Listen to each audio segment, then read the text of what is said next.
এখন অবস্থা মিডল ইস্টে খুব চরম হয়ে উঠেছে। ইরান শত শত মিসাইল ছেড়েছে ইউএস মিলিটারি বেসের দিকে, আর কাতারে আল উদাইদ এয়ারবেস বেশি আঘাত পেয়েছে। ইরানি মিডিয়া এটা নাম দিয়েছে অপারেশন বা শারত আলফাত, অর্থাৎ জয়ের শুভ সংবাদ। দোহার আকাশ ভরপুর ছিল বিস্ফোরণের আলোকে, আর সোশ্যাল মিডিয়াতেই এখন ভরা ভিডিও দিয়ে, যেখানে দেখাচ্ছে আলো ঝলঝলানি, ভয়ঙ্কর শব্দ, আর এয়ার ডিফেন্স সিস্টেমগুলো যেন লড়তে গিয়ে হাঁপের মধ্যে পড়েছে। যদিও সব ফুটেজ এখনও প্রমাণিত হয়নি, কিন্তু যত রিপোর্ট আসছে তার পরিমাণ দেখেই বোঝা যাচ্ছে এটা কোনো প্রকৃত ওয়ার্নিং শট ছিল না, এটা ছিল একটা পরিকল্পিত এবং বিশাল প্রতিশোধ। এবং এটা আশ্চর্যের কিছু না, কিছুদিন আগেই ইউএস ইসরায়েলের সঙ্গে মিলে ইরানের নিউক্লিয়ার ফ্যাসিলিটির ওপর আক্রমণ চালু করেছিল। ফর্ডো আর নাটানজ মতো লক্ষ্য, যেগুলো ইরানের অনেক ভিতরে। তেহরান আগে থেকেই বলছিল যা এটা কনসিকোয়েন্স থাকবে, আর এখন আমরা দেখছি তার মানে কি। এখন আর এটা কোনো রাজনৈতিক কথা না, না কোনো প্রতিবর্তন, এটা একদম খোলা মুখোমুখি যুদ্ধ। এবং খোলা চোখে বলা যায় ইউএস নিজেই এটা মুখোমুখি যুদ্ধতে ঢুকেছিল, চোখ খোলা রেখেই। কিন্তু এখনও মনে হচ্ছে ওরা আশ্চর্য হচ্ছে যে ইরান আসলেই পাল্টা আঘাত করেছে, তাও এত জোরে। সবার থেকে বেশি চমকে দেওয়ার মতো কথা হলো, লক্ষ্য ছিল ইরানে নয়, এটা ছিল কাতার এবং ইরাকের মধ্যে ইউএসের নিয়ন্ত্রিত এলাকার অনেক ভিতরে। একটি ভয়ঙ্কর বার্তা পাঠানো হলো, ইরানের হাত তার সীমানা থেকে অনেক দূর পর্যন্ত পৌঁছতে পারে এবং ওরা প্রস্তুত যে আমেরিকান মিলিটারি স্ট্রাকচারের ওপর একদম স্ট্রেট আঘাত করতে। আল উদেইদ কোনো সাধারণ বেস না, এটা হলো ইউএসের বাইরে থাকা পৃথিবীর একটি বড় মিলিটারি ইনস্টলেশন। ইরান যদি এই বেসে আঘাত করে, তাহলে এটা স্পষ্ট যে কিছু মূলভূতভাবে বদলে গেছে। ওয়াশিংটন প্রথমে আঘাত করবে, আর অন্যরা সেটা সহ্য করবে। সেই পুরনো খেলা এখন শেষ। কাতার কোনো সময় নষ্ট করেনি রাজনৈতিক শিষ্টা রাখতে। তাদের প্রতিক্রিয়া ছিল স্পষ্ট এবং প্রকাশ্য। ইরানের মিসাইল হামলার পর কাতারি বিদেশ মন্ত্রণালয় এই আঘাতকে দেশের সর্ববৃহৎ সার্বভৌমত্ব ভঙ্গ এবং আন্তর্জাতিক আইনের অপরিক্রম উল্লঙ্ঘন বলে দৃঢ়তভাবে নিন্দা করে। কিন্তু এই ঔপচারিক ভাষার নিচে ছিল একটা গোপন অভিমান। কাতার আবার একবার নিজেকে একটা আমেরিকি ইসরায়েলি উত্তেজনাশ্রিত যুদ্ধের মধ্যে ঘোরে পড়া অবস্থানে দেখেছে, যা ওরা কোনোদিন চায়নি।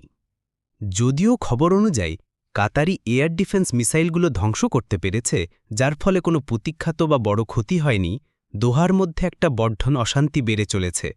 ইউএসের শক্তিকে তাদের মাটিতে আগ্রাসনের জন্য আগে থেকে বেস হিসেবে ব্যবহার করতে দেওয়ার আসল দাম কি?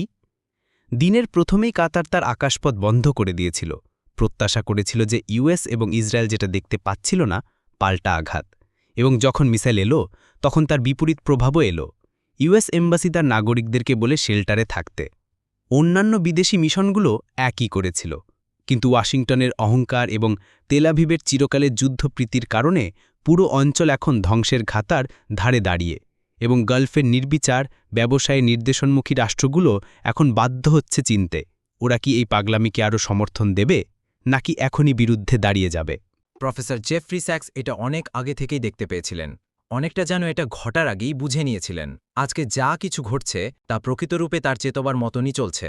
ইসরায়েলিরা এই সরকারকে মৃত্যু সংকেতের মতো দেখতে শুরু করেছিল, কারণ ইরানি সরকার এবং ইসলামিস্ট সরকারগুলো ঘোষণা দিয়েছিল যে তারা প্যালেস্টিনিয়ানদের অধিকারকে সমর্থন করে।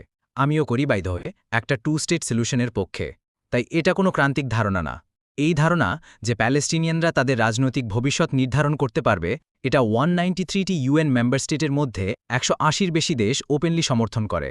কিন্তু ইসরায়েলের জন্য, এবং বিশেষ করে নেতানিয়াহু যে দল চালায়, লিকুইড পার্টি এবং তার পিছনে থাকা গ্রেটার ইসরায়েল মুভমেন্ট, যারা প্যালেস্টিনিয়ার অধিকারের পক্ষে কথা বলে, তারা সবাই তাদের চোখে প্রকৃত শত্রু। তাই ইরান হয়ে উঠল শত্রু সংখ্যা 1, লিকুইড পার্টি এবং নেতানিয়াহুর ইসরায়েলের জন্য। তারপর ইউএসের মধ্যে ইসরায়েল লবির ক্ষমতার কারণে, যা অনেক রোচক ইতিহাসের মধ্যে রুটেড থাকলেও এটি ইউএসের ডিপ স্টেটের এক প্রচুর প্রভাবশালী অংশ। ইরান শুধুমাত্র হস্টেজের ঘটনা বা ইউএসের পছন্দ না হওয়া নেতৃত্বের কারণে শত্রু ছিল না, বরং এটা হয়ে উঠল ইসরায়েলের শত্রু নম্বর 1 হওয়ার কারণেও। 1996 সালে নেতানিয়াহু এবং তার আমেরিকান রাজনৈতিক বন্ধুরা একটা পলিটিক্যাল ডকুমেন্ট ছাড়িয়েছিল, যেটার নাম ছিল ক্লিন ব্রেক।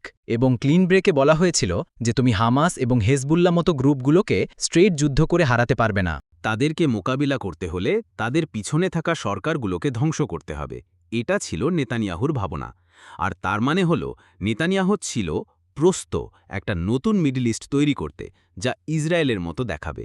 আর অন্যভাবে বললে, আমরা মানে ইসরায়েল এবং ইউনাইটেড স্টেটস মিলে সেই সব সরকারকে পকিয়ে দেব যারা প্যালেস্টিনীয় উদ্দেশ্যের পক্ষে আছে এবং বিশেষ করে যারা এই প্রচারক বা মিলিটেন্ট গ্রুপগুলোকে সমর্থন করে। এই তালিকার শীর্ষে ছিল ইরান। তাই আজকের এই ঘটনাগুলি মূলত ৩০ বছরের নেতানিয়াহুর প্রচেষ্টার একটা পরিণতি, যেখানে সে চেষ্টা করে এসেছে যে ইউএসকে ইরানের বিরুদ্ধে যুদ্ধে জড়াতে। এখন একটা গুরুত্বপূর্ণ কথা যা মানুষদের বুঝতে হবে, এবং এটা সেই প্রচারের বিপরীতে যা আমরা প্রত্যেক দিন শুনছি, সেটা হলো ইরান অনেক দশক ধরে বলছে যে তারা ইউনাইটেড স্টেটসের সাথে সাধারণ কথোপকথন চায়।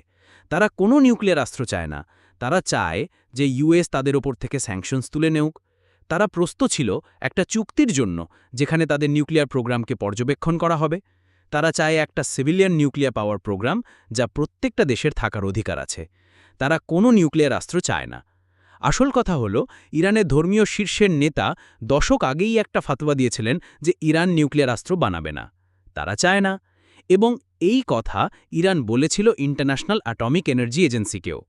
ইরানি নাগরিকরা, শিক্ষিত মানুষ এবং উচ্চপদস্থ কর্মকর্তারা দশক ধরে আমার কাছে এসে বলেছেন, আমরা তোমার সরকারের সাথে আলোচনা করতে চাই, আমরা সামান্য সম্পর্ক করতে চাই। এবং আমি চাই সবাই একটা মূল কথা মনে রাখেন, 2016 সালে প্রেসিডেন্ট ওবামা প্রকৃতভাবে ইরানিদের সাথে একটা চুক্তি করেছিলেন যাতে নিউক্লিয়র অস্ত্র উন্নয়নের প্রকল্পকে থামানো যায়। প্রকৃত কথা হল, তাদের কোনো নিউক্লিয়ার ওয়েপন্স প্রোগ্রাম ছিল না, কিন্তু সেই চুক্তি ছিল এটার আগেই প্রতিকারের ব্যবস্থা, ভেরিফিকেশন, মনিটরিং, ইউরেনিয়াম এনরিচমেন্টের লিমিট তৈরি করে দেয়া। এই চুক্তিকে বলা হয় joint comprehensive plan of action অথবা জেসিপিওএ।